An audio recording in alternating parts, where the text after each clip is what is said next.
நான் எத்தனையோ பிறவிகளில் செய்த புண்ணியத்தின் பயனாக சிதம்பரத்தில் நடக்கும் ஆனி திருமஞ்சன திருவிழாவில் கலந்துகிட்டு நடராஜ பெருமானுடைய அபிஷேகத்தை கண்குளிர பார்த்துட்டேன். சிறப்பு அலங்காரத்துல அவர் திருமேனியை ரொம்ப பக்கத்துல பார்த்துட்டேன். எல்லாத்துக்கும் மேல ராஜசபையில் அவர் ஆடி வரும் அழகை அடியார் பெருமக்களோடு சேர்ந்து நடராஜா நடராஜான்னு மனம் உருகி கண்டு வழிபட்டுட்டேன். இதுக்கு மேல வேற என்ன வேணும்? இனிமே இன்பம் வந்தாலும் சரி, இல்ல துன்பம் வருதா பரவாயில்ல, நல்ல இளமையோட 100 வயசு வாழ்ந்தாலும் சரி, இப்பவே சாக போறேனா பரவாயில்ல, எனக்கு இது வேணும் இது வேண்டான்னு எதுவும் இல்லை.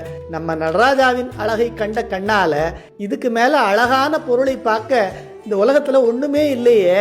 நடராஜ பெருமானின் அருளால உலகில் செல்வத்தை எல்லாம் கொடுக்கக்கூடியதும் அதுக்கு மேலான முக்தி செல்வத்தையும் கொடுக்கக்கூடிய தூக்கிய திருவடியே எனக்கு கிடைச்சிட்டு. இதுக்கு மேல வேற என்ன வேணும்?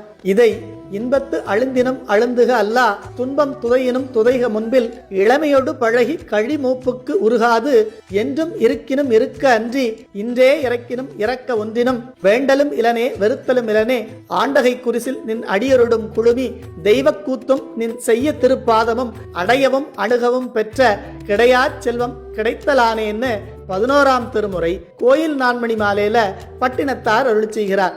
எல்லா செல்வங்களுக்கும் மேலான என் நடராஜ பெருமானுடைய அருள் எனக்கு கிடைச்சிட்டு முழுசா என்ன நான் அவர்கிட்ட ஒப்படைச்சிட்டேன். இனி எனக்கு எதை பத்தியும் கவலை இல்லை, எல்லாத்தையும் அவர் பார்த்துப்பார்.